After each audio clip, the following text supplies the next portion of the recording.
एक गांव में संतोष नाम का एक लड़का रहता था। संतोष बहुत गरीब था। जब वह केवल 17 बरस का था, तब ही उसके माता पिता की मृत्यु हो गई थी।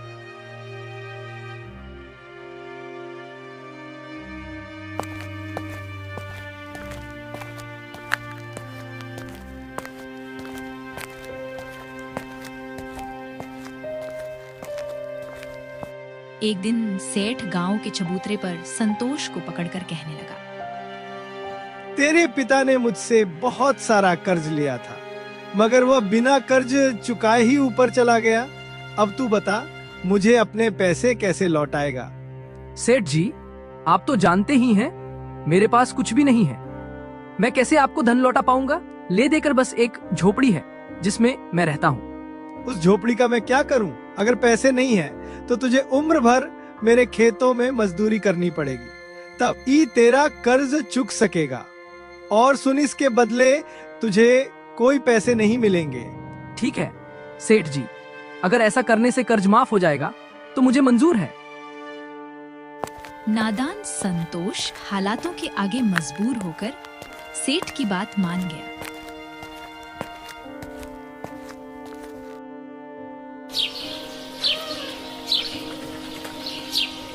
फिर क्या था? संतोष दिन रात लालचंद सेठ के खेतों में मजदूरी करने लगा।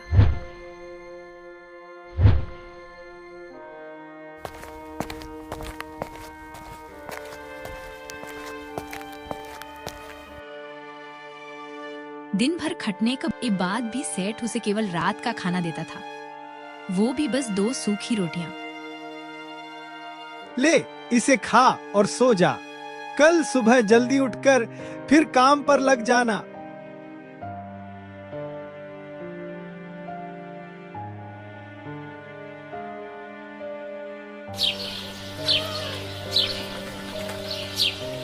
सेठ संतोष को जानवरों की तरह मारता पीटता भी था, मगर लाचार संतोष चुपचाप सब सहता रहा। ऐसे ही कई साल बीत गए।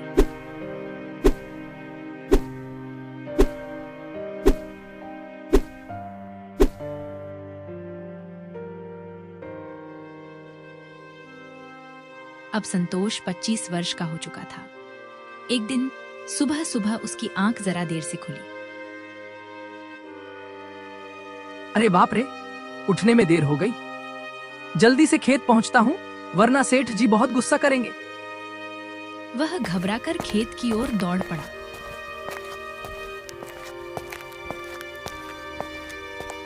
अच्छा, माफ कर दूं?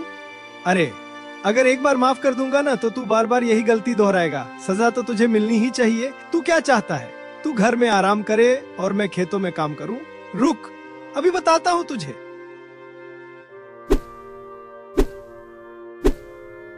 इतना कहकर सेठ संतोष को बेरहमी से पीटने लगा। वैसे तो संतोष हमेशा सेठ की मार चुपचाप सह लेता था। उसे लगता था कि सेठ के अलावा उसका इस दुनिया में कोई है भी नहीं, मगर आज पहली बार उसने विरोध किया। बस करिए सेठ जी, कितना पीटेंगे आप मुझे? रात को भी आपने खेतों में देर तक काम करवाया, उसी वजह से मुझे घर लौटने में देर हो गई थी और इसी कारण सुबह जल्दी नहीं उठ पाया। इसमें मेरी क्या गलती है? संतोष का ऐसा जवाब सुनकर लालचंद सेठ बौखला गया। ठीक है, जैसा तेरा मन। गुस्से से झल्लाकर सेठ खेत की तरफ बढ़ गया। उधर संतोष घायल और आहत मन से वहीं खड़ा रहा। उसके दिल में दर्द और बगावत का ज्वालामुखी फूट पड़ा। अब बहुत हो गया, इस गांव ने मुझसे सब कुछ छीन लिया है। अब मैं कभी वापस नहीं लौटूंगा, चाहे जैसे भी अपना गुजारा करना पड़े। यह सोचकर संतोष गांव से भाग निकला। उसे पता भी नहीं था कि वह कहां जा रहा है। उखा प्यासा वह कई मील तक चलता गया और आखिरकार जंगल के किनारे पहुंच गया।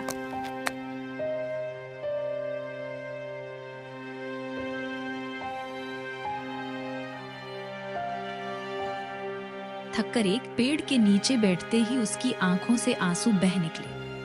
अचानक पास की झाड़ियों से कुछ सरसराहट की आवाज आई।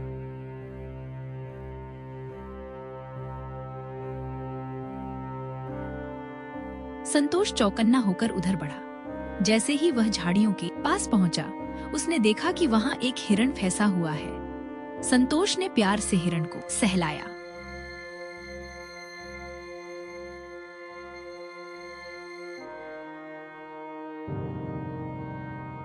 वह कुछ देर तक संतोष के इर्द गिर्द खेलने लगा और फिर उछलता कूदता हुआ दूर भाग गया। लेकिन तभी संतोष की नजर सामने पेड़ के नीचे बैठे एक साधु पर पड़ी। साधु ध्यान में लीन थे। जब उन्होंने संतोष को देखा तो मुस्कुराते हुए बोले, बेटा तू यहाँ क्यों भटक रहा है? तेरे चेहरे पर बड़ा दर्द और थकान दिखाई दे रही है। आओ मेरे पास आओ। साधु के बुलाने पर संतोष धीरे धीरे उनके पास पहुंचा। क्या बात है बेटा, बड़े परेशान लग रहे हो। हाँ बाबा, परेशान तो हूँ। जीवन में कुछ अच्छा नहीं चल रहा। भोग, प्यास और थकान से शरीर भी व्याकुल है। अच्छा, तो सबसे पहले तुम उस झोपड़ी के अंदर जाओ, वहाँ कुछ फल रखे होंगे, उन्हें उठा कर लाओ। संतोष साधु की बात मान लेता है और झोपड़ी के अंदर से कुछ फल उठा लाता है।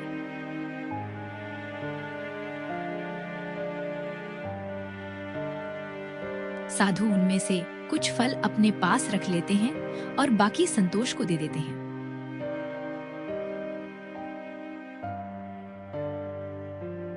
धन्यवाद बाबा। आपको कैसे पता चला कि मैंने सुबह से कुछ नहीं खाया था? मैंने तो बस इतना कहा था कि अभी भूखा हूँ। बस यूं समझ लो कि मुझे ऊपर वाले ने बताया है। अच्छा, जरा अपना हाथ तो बढ़ाओ। संतोष साधु की बात सुनकर कुछ समझ नहीं पाता, लेकिन फिर भी अपना हाथ साधु की ओर बढ़ा देता है। साधु बड़े ध्यान से उसकी हथेली को पढ़ने लगते हैं।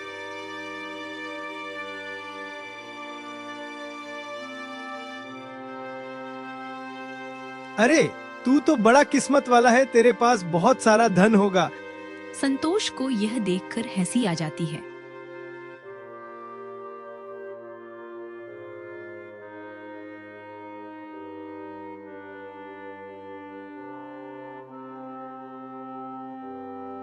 शाम होते होते जंगल का रास्ता खत्म हो जाता है और संतोष को एक गांव दिखाई देता है। गांव देखकर वह बहुत खुश हो जाता है।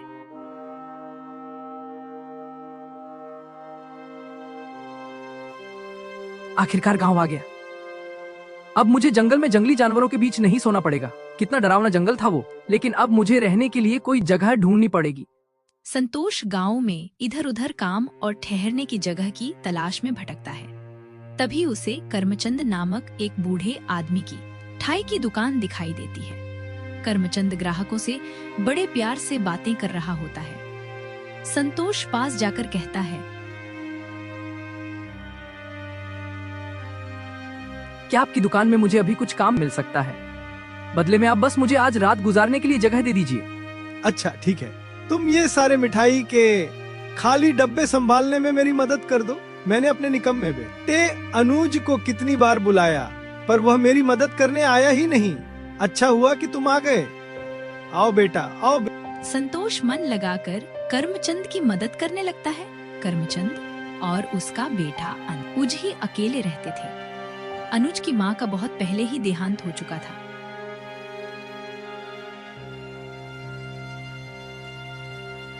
अरे पिताजी, ये किस भिखारी को उठा लाए आप? तमीज से बात करो अनुज, ये संतोष है। आज रात यहीं रुकेगा। इसने मेरी बहुत मदद की है। और तुम क्यों नहीं आए थे दुकान पर? आज कितना काम था। अरे पिताजी, मैं थोड़ा व्यस्त था। हाँ हाँ, सब जानता हूँ। तू बहुत व्यस्त रहा होगा अपने दोस्तों के साथ घूमने में। खैर, ये सब छोड़ो, मैं जल्दी से खाना बना देता हूँ। नहीं नहीं, आप रहने दीजिए। खाना मैं बना दूंगा। आपने मुझे यहाँ रुकने के लिए जगह दी, वही बहुत बड़ी बात है। वाकई तुम खाना बना दोगे? हाँ हाँ जरूर। और देखना, आपको मेरे हाथ का खाना बहुत पसंद आएगा। थोड़ी ही देर में संतोष ने कर्मचंद और अनुज के लिए स्वादिष्ट भोजन तैयार कर दिया। वाह, क्या खुशबू आ रही है। आओ संतोष, तुम भी बैठो, हम सब साथ में भोजन करेंगे। मैं आप सबके साथ? और क्या, आओ आओ बेटा। यह सुनकर संतोष की आंखों में आंसू आ गए। क्या हुआ बेटा, इतने भावुक क्यों हो रहे हो? बहुत अरसे बाद किसी ने मुझसे इतने प्यार से बात की है, इसलिए मन भर आया।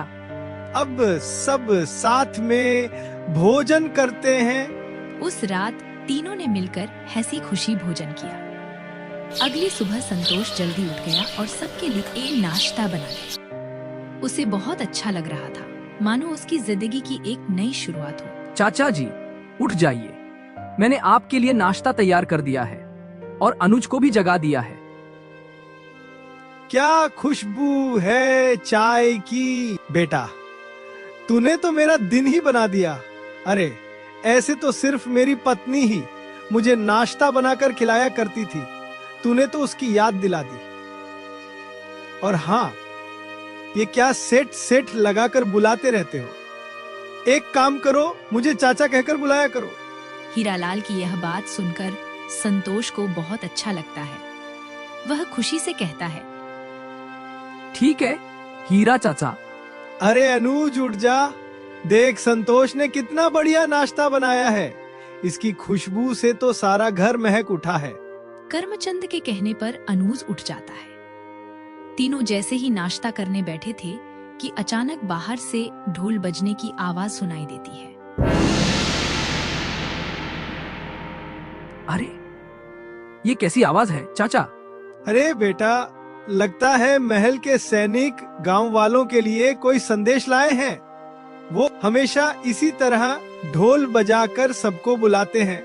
चलो, हम भी चलकर देखते हैं। कर्मचंद और संतोष बाहर जाकर देखते हैं तो वाकई महाराज के महल के कुछ सैनिक जोर जोर से ढोल बजाकर सबको बुला रहे थे। धीरे धीरे गांव के सभी लोग वहां इकट्ठा हो जाते हैं।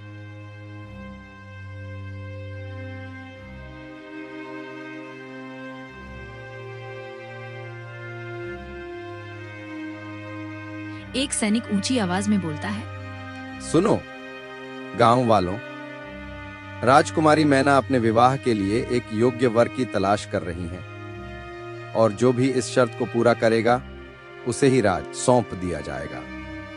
आप में से जो भी राजकुमारी मैना की शर्त पूरी करना चाहता है वह कल सुबह महल में पहुंच जाए। सैनिक की इस घोषणा को सुनकर गांव वालों में अफरा तफरी मच जाती है।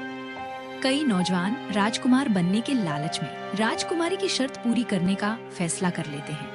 हालांकि उन्हें यह तक पता नहीं था कि शर्त है क्या। यह सब सुनकर कर्मचंद अपने बेटे से कहता है, ए अनुज, क्यों न तू कल महल में जाकर अपनी किस्मत आजमा ले। हालांकि ये बहुत कठिन है, पर क्या पता राजकुमारी तुझे ही पसंद कर ले। ठीक है पिताजी, मैं कल चला जाऊंगा। क्या मालूम राजकुमारी मुझे देखते ही अपनी शर्तवत भूल जाएं और मुझसे विवाह करने के लिए तैयार हो जाएं। आखिर मुझ जैसे नौजवान पर उनका फिदा हो जाना कोई बड़ी बात थोड़े ही है। खाली पुलाव पकाना तो तुझसे सीखे कोई। बेटा, असल जीवन में बिना कठिन परिश्रम के हमें कुछ नहीं मिलता। जी हाँ चाचा, आपने बिल्कुल सही कहा। मैंने भी जीवन में यही सीखा है।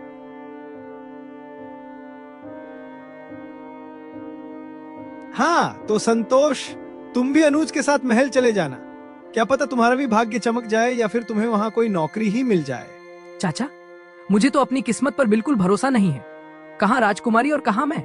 लेकिन हाँ, शायद वहाँ मुझे कोई नौकरी जरूर मिल जाए। अगले दिन संतोष और अनुज महल जाने के लिए निकल पड़ते हैं। वे देखते हैं कि गांव के कई लोग तेजी से उसी ओर जा रहे हैं, क्योंकि सबके मन में राजकुमारी से विवाह करने का लालच सवार था। देख रहे हो संतोष भाई, कितनी भीड़ उमड़ पड़ी है महल की तरफ। हर एक आदमी के मन में बस राजकुमारी को पा लेने का ख्वाब पल रहा है। हाँ, देखना है कि किसकी किस्मत चमकती है।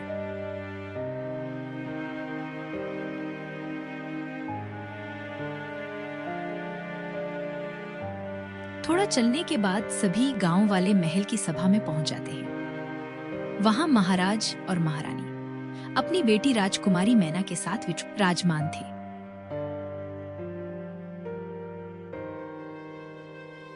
जैसे ही गांव वाले और आसपास के राज्यों से आए लोग वहां इकट्ठा होते हैं,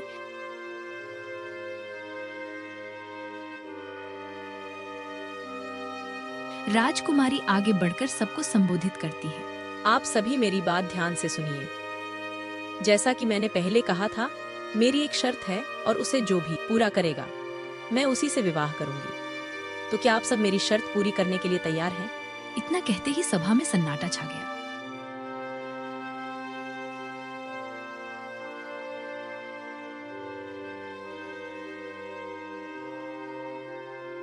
तभी एक दूसरे राज्य का राजकुमार खड़ा होकर बोला, हाँ राजकुमारी जी, हम सब तैयार हैं। आपने हमारे महल के पालतू शेर के बारे में तो सुना ही होगा। वह न केवल इस राज्य में बल्कि आस के सभी राज्यों में सबसे खूंखार है।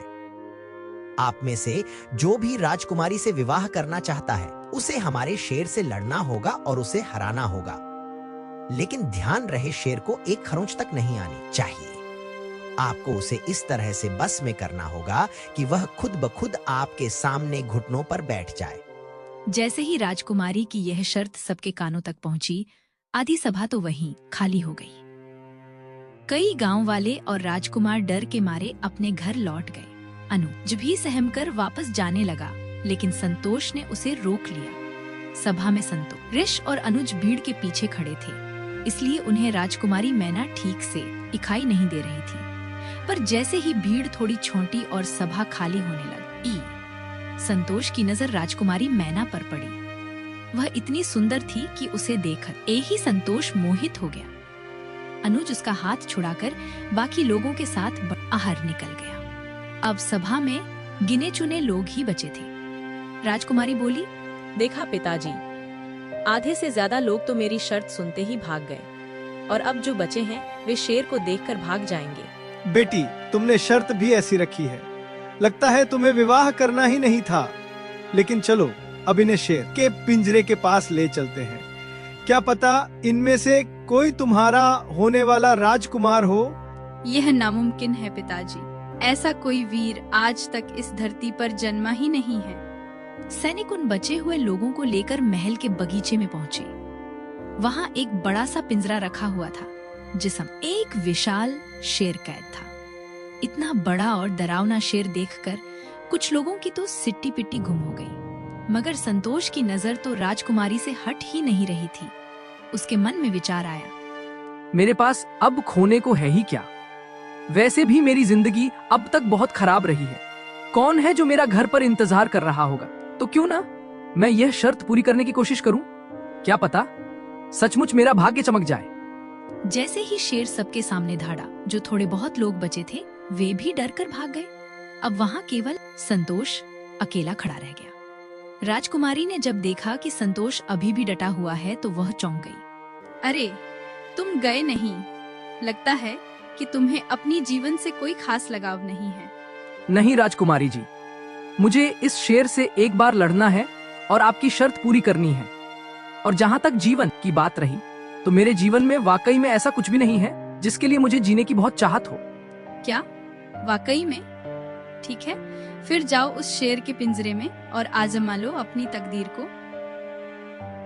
कुछ सैनिक तुरंत पिंजरा खोल देते हैं और संतोष भीतर चला जाता है। अंदर शेर गुस्से में संतोष को देखकर जोर से दहाड़ रहा था। संतोष पहले तो डर जाता है, लेकिन वह हिम्मत नहीं खोता। शर्त पूरी करने के लिए मुझे इससे लड़ने की जरूरत नहीं है। मैं इसे शांत कराकर भी तो घुटनों के बल ला सकता हूँ। तभी उसकी नजर शेर के पैरों पर जाती है।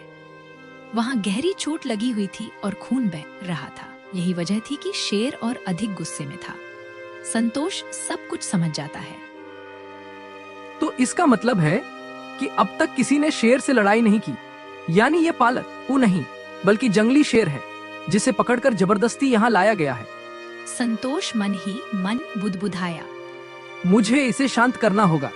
इतने में शेर गुस्से से संतोष पर झपटता है, लेकिन संतोष तुरंत किनारे हट जाता है और ऊपर से उसे दबोच लेता है। इसके बाद वह शेर को सहलाने लगता है। पहले तो शेर उसे झटक देता है और फिर से झपटता है, लेकिन संतोष इस बार भी उसकी पकड़ से बच जाता है। पीछे से पकड़कर वह फिर उसे सहलाने लगता है। धीरे धीरे शेर सचमुच शांत होने लगता है।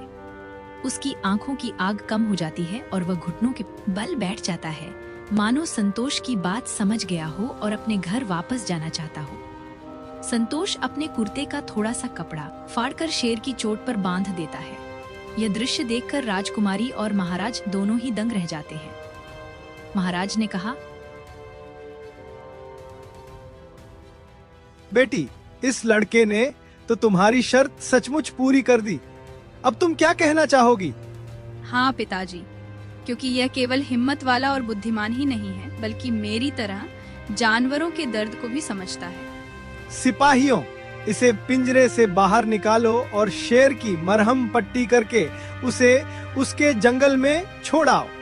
सिपाही वैसा ही करते हैं। जैसे ही संतोष को पिंजरे से निकालकर राजकुमारी के पास लाते हैं, संतोष तुरंत एक सवाल करता है। राजकुमारी जी, ये शेर पालतू नहीं था बल्कि जंगल का था और इसे पहले से ही चोट लगी हुई थी। तो आपने ऐसा क्यों कहा कि यह पालतू है और आपने ऐसी शर्त क्यों रखी? वो इसलिए क्योंकि कुछ दिन पहले मैं शिकार के लिए जंगल गई थी। वहाँ मैंने शेर को घायल अवस्था में पड़े हुए देखा। मैं इसे आज और देखभाल के लिए महल में ले आई, लेकिन अपने परिवार से दूर होने के कारण यह बेहद गुस्से में था। उसी समय मेरे पिताजी मुझ पर विवाह का दबाव डाल रहे थे। तब मैंने सोचा, क्यों न ऐसी शर्त रख दूं कि कोई भी उसे पूरा न कर पाए। इस तरह पिताजी भी शांत हो जाते और मुझे विवाह से बचने का समय मिल जाता। मुझे यकीन था कि कोई भी मेरी शर्त पूरी नहीं कर पाएगा, मगर आपने तो यह कमाल कर दिखाया। सही कहा बेटी ने। अब उसका विवाह धूमधाम से तुमसे ही होगा। तुम ही हमारे राज्य के नए महाराज बनोगे। यह सुनकर संतोष कुछ पल के लिए बहुत खुश हो जाता है, लेकिन फिर गहरी सोच में पड़कर राजकुमारी से कहता है, राजकुमारी, आप इस शर्त से बंधी नहीं हैं। अगर आपको मुझ जैसे गरीब से विवाह नहीं करना है तो मैं आपके साथ जबरदस्ती नहीं करूंगा।